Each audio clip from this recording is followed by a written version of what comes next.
નમસ્કાર શ્રોતા મિત્રો, સ્વાગત છે આપ સૌનું આજના વિશેષ કાર્યક્રમમાં. મિત્રો, છેલ્લા કેટલાક વર્ષોમાં ગુજરાતમાં ધાર્મિક પ્રવાસનને ઘણું પ્રોત્સાહન મળી રહ્યું છે.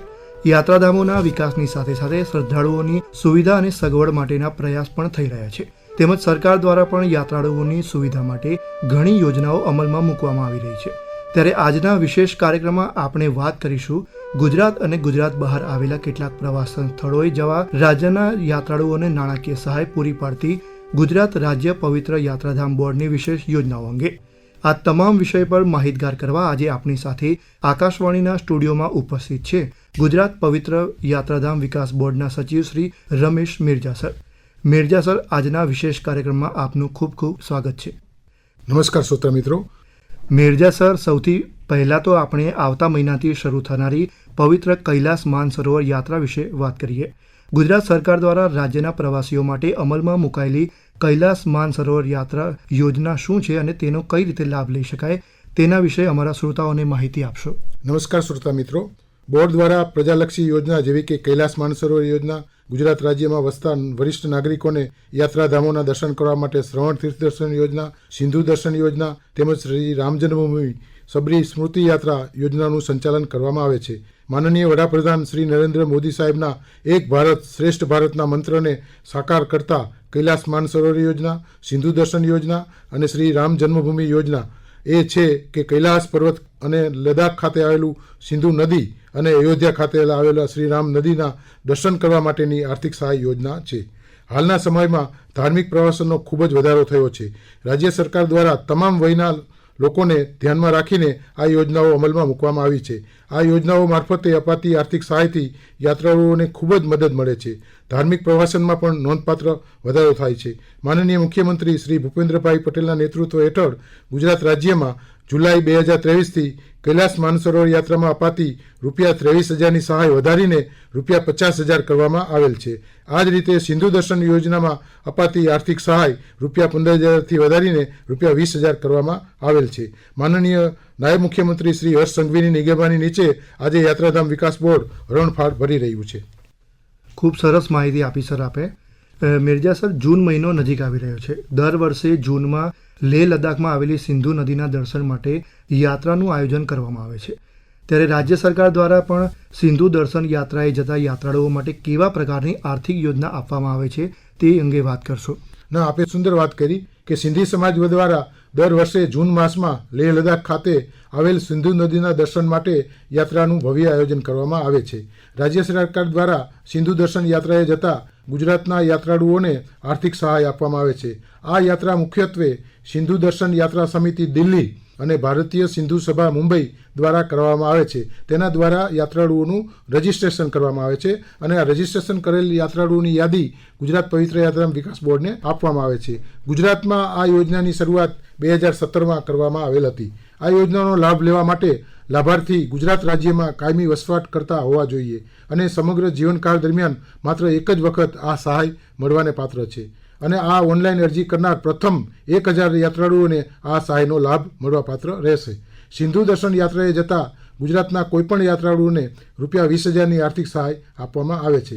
આ યાત્રા કરવા માટે તમારે યાત્રા પૂર્ણ થયા બાદ 60 દિવસની મર્યાદામાં તમારું આધાર કાર્ડ, પ્રવાસ કર્યા અંગેની તમારી બસ, રેલવે અથવા તો હવાઈ મુસાફરી કરી હોય તેનો આધાર અથવા તો તેની ટિકિટ, યાત્રાના સ્થળે તમે જે રોકાણ કર્યું હોય એના પુરાવા અને સિંધુ, મેં હમણાં અગાઉ વાત કરી એમ, સિંધુ દર્શન યાત્રા સમિતિ દિલ્હી અને ભારતીય સિંધુ સભા સમિતિ મુંબઈ અથવા તો પુના દ્વારા આર્થિકોને આપવામાં આવતું ફોટોગ્રાફ સાથેનું ઓળખપત્ર અને યાત્રા પૂર્ણ કર્યા અંગેનું પ્રમાણપત્ર અને બેંક ખાતાની વિગત અને અત્રેની કચેરી દ્વારા નિયત કરવામાં આવેલ બાંહેધરી પત્ર જેવા દસ્તાવેજો નિયત ફોર્મેટમાં તમે અરજી કરો અને ઓનલાઈન જે અરજી પ્રથમ કરે તેમના એવા 1,000 યાત્રાળુઓને આ સહાયનો લાભ આપવામાં આવતો હોય છે. મને કહેતા આનંદ થાય છે કે છેલ્લા નાણાકીય વર્ષમાં કુલ 311 યાત્રાળુઓએ આ લાભ લીધેલ હતો, જેમાં પ્રતિ યાત્રાળુ દીઠ ₹20,000 લેખે 62 લાખની માતબર રકમ ગુજરાત સરકાર દ્વારા ચૂકવવામાં આવેલ હતી. સર, હવે દેશભરના યાત્રાધામોમાં ભક્તોની ખૂબ ભીડ જોવા મળે છે. અયોધ્યા મંદિરમાં પણ એવું છે. જ્યારથી બન્યું છે ત્યારથી ભક્તોની દરરોજ ખૂબ મોટી સંખ્યામાં ભીડ જોવા મળે છે. હવે આ અયોધ્યા શ્રીરામ મંદિરના દર્શન માટે સરકાર દ્વારા યાત્રાળુઓને શું સહાય અપાય છે તેના માટેની શ્રી રામ જન્મભૂમિ શબરી સ્મૃતિ યાત્રા યોજના અંગે અમારા શ્રોતાઓને માહિતગાર કરશો. ના, આપણે બહુ સુંદર વાત કરી કે આપણે બધા જાણીએ છીએ કે અયોધ્યા છે ત્યાં રામની જન્મભૂમિ છે આપણી, તો ત્યાં આ પવિત્ર નગરીમાં મા સબરી તમામ દેશવાસીઓના હૃદયમાં અનોખું સ્થાન ધરાવે છે. ડાંગ જિલ્લામાં આવેલ ઐતિહાસિક અને ધાર્મિક મહત્વ ધરાવતું સબરીધામ એટલે કે સુબીર જિલ્લો ડાંગ, કે જ્યાં લોકવાયકા પ્રમાણે ભગવાન શ્રી રામ અને મા સબરીની મુલાકાત થઈ હતી. દરેક વ્યક્તિ પોતાના જીવનકાળ દરમિયાન અયોધ્યા ખાતે આવેલ શ્રી રામ જન્મભૂમિના દર્શન કરવાની ઈચ્છા ધરાવતા હોય છે. ખાસ કરીને ગુજરાત રાજ્યની અનુસૂચિત જનજાતિના એટલે કે વનવાસી પ્રજા માટે શ્રી રામ જન્મભૂમિ અયોધ્યા ખાતે ભગવાન શ્રી રામના દર્શન કરવાની શ્રેષ્ઠ તક ગુજરાત સરકાર દ્વારા ઊભી કરવામાં આવેલ છે. આ યોજનાનો મુખ્ય ઉદ્દેશ ગુજરાતમાં વસવાટ કરતા અનુસૂચિત જનજાતિ વનવાસી સમાજની આસ્થા સમાન મા સબરીના નામે શ્રી રામ જન્મભૂમિ મા સબરી સ્મૃતિ યાત્રા માટે પ્રોત્સાહન રકમ રૂપિયા 5,000ની આર્થિક સહાય પૂરી પાડવામાં આવે છે. આ યોજનાના લાભ લેવા માટે તમારે ગુજરાતમાં વસવાટ કરતા 12 કે તેથી વધુ ઉંમરના પ્રથમ 1,500 અનુસૂચિત જનજાતિ અને વનવાસી સમાજના નાગરિકોને આ યોજના હેઠળ લાભ મળવાપાત્ર છે. આ યોજના માટે પ્રોત્સાહક રકમ પેટે રૂપિયા 5,000ની આર્થિક સહાય મળવાપાત્ર હોય છે. યાત્રા કરવા પૂર્વે નિયત ફોર્મેટમાં તમારે જરૂરી સહાયક દસ્તાવેજો સાથે ઓનલાઈન અરજી પવિત્ર યાત્રાધામ વિકાસ બોર્ડની વેબસાઇટ ઉપર કરવાની હોય છે. આ અરજીમાં તમારા આધાર કાર્ડની નકલ, તમારું જાતિ પ્રમાણપત્ર, સાડિયા છોડિયા અંગેનું પ્રમાણપત્ર અને બેંક ખાતાની ડિટેલ વગેરે દસ્તાવેજો જોડવાના હોય છે, જેથી ડીબીટી દ્વારા તમારા ખાતામાં જ આ રકમ સીધી જમા થતી હોય છે. આ યાત્રા પૂર્ણ કર્યા બાદ તમે સરકારી બસ, રેલવે કે હવાઈની ઓનલાઈન બુકિંગ તમે કરાવ્યું હોય તો આવવા જવાની ટિકિટ હોય, અથવા તો યાત્રાના સ્થળે તમે રોકાણ કર્યું હોય એવા કોઈ પુરાવા હોય, ત્યાંના ફોટોગ્રાફ હોય કે તમે ધર્માદો કરેલો હોય તો તેની કોઈ પહોંચ હોય, તો આવા પુરાવાઓ રજૂ કર્યેથી તમને આ સહાય તમારા ખાતામાં જમા થતી હોય છે. જી સર, હવે રાજ્યમાં વસતા વરિષ્ઠ નાગરિકોને યાત્રાધામોના દર્શન કરાવવા શ્રવણ તીર્થ દર્શન યોજના પણ સરકાર દ્વારા શરૂ કરવામાં આવી છે. તે યોજના શું છે અને તેનો કઈ રીતે લાભ મેળવી શકાય તેની વિસ્તૃત માહિતી આપશો અમારા શ્રોતા મિત્રોને. હું આજે રાજ્ય સરકારની એક અત્યંત લોકહિતકારી અને વડીલો માટે આશીર્વાદરૂપ એવી યોજના એટલે કે શ્રવણ તીર્થ દર્શન યોજના વિશે આપને માહિતી આપું છું. આપ સૌ જાણો છો કે આપણા સમાજમાં માતા પિતા અને વડીલોનું સ્થાન સર્વોચ્ચ છે. જીવનભર પરિવાર માટે પરિશ્રમ કરાયેલ વડીલોની એક ઈચ્છા હોય છે કે તેઓ જીવનમાં પવિત્ર તીર્થધામોના દર્શન કરે, પરંતુ ઘણીવાર આર્થિક પરિસ્થિતિ અથવા આરોગ્ય અથવા તો પ્રવાસના ખર્ચમાં આ પૂર્ણ ન થતી હોય, તો આવી પરિસ્થિતિમાં રાજ્ય સરકાર દ્વારા કરવામાં આવેલી આ શ્રવણ તીર્થ દર્શન યોજના વડીલો માટે આશાનો કિરણ બની રહે છે. આ યોજના હેઠળ વરિષ્ઠ નાગરિકોને નિયત શરતો અને ધોરણો મુજબ તીર્થયાત્રા માટે આર્થિક સહાય આપવામાં આવે છે, જેથી તેઓ આ પવિત્ર યાત્રાનો લાભ લઈ શકે છે. મેં અગાઉ કીધું એમ કે 60 વર્ષથી ઉંમરના અને ગુજરાતનો વસવાટ કરતા હોય તેવા વરિષ્ઠ નાગરિકો આ યોજનાનો લાભ લેતા હોય છે.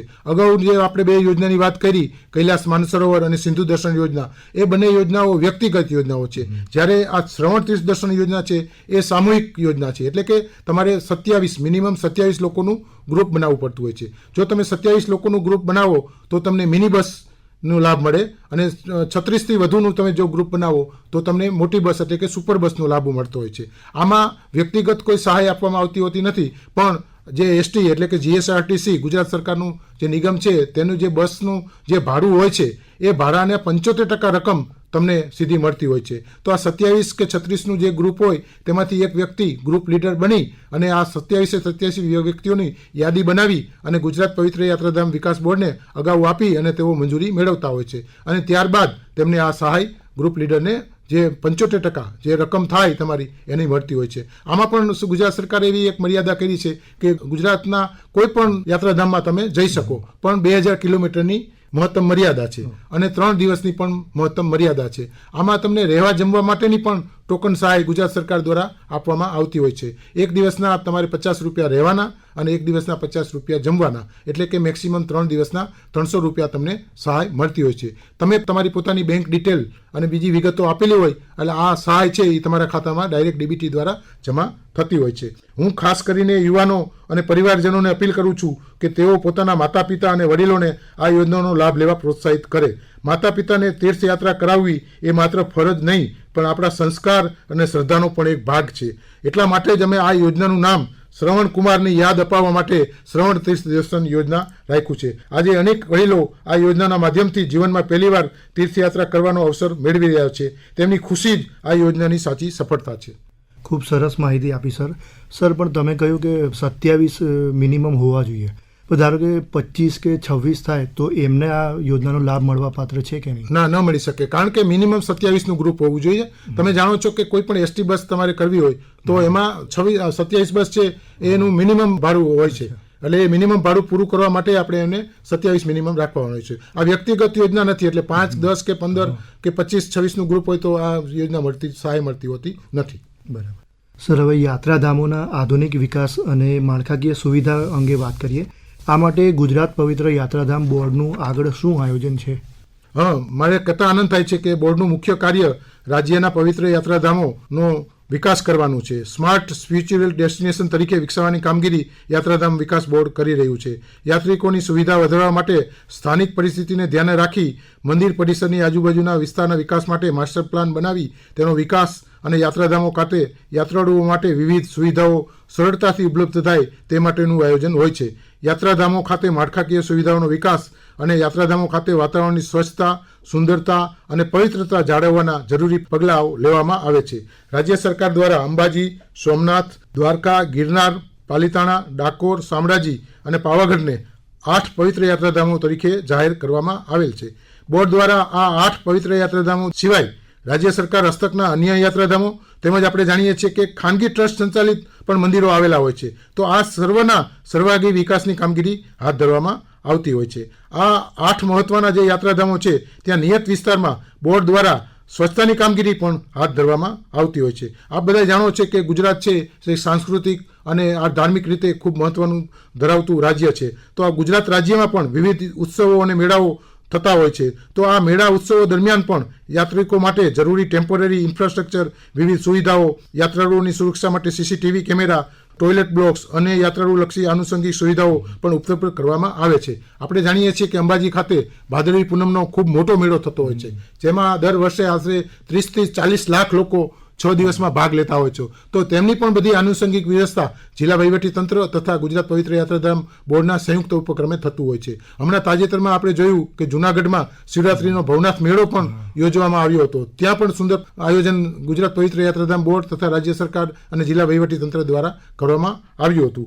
એમ આ જુદી જુદી પ્રવૃત્તિઓ દ્વારા પણ આ સહાય આપવામાં આવતી હોય છે. બરાબર સર, હમણાં આપણે સોમનાથ મંદિરમાં સોમનાથ અમૃત પર્વની ભવ્ય ઉજવણી કરી. હવે આ ખૂબ જ મહત્વનો પર્વ હતો, કેમ કે 11 મે સોમનાથ મંદિરની પુનઃ પ્રાણ પ્રતિષ્ઠાને 75 વર્ષ પૂર્ણ થયા. પ્રધાનમંત્રી નરેન્દ્ર મોદી પણ આ ઐતિહાસિક ઉજવણીમાં હાજર રહ્યા હતા. આ સમગ્ર બાબતને તમે કઈ રીતે જુઓ છો? ના, સુંદર વાત કહી આપણે કે તાજેતરમાં પ્રધાનમંત્રી શ્રી નરેન્દ્ર મોદી સાહેબની ઉપસ્થિતિમાં સોમનાથના આંગણે સોમનાથ અમૃત પર્વની ભવ્ય ઉજવણી કરવામાં આવી.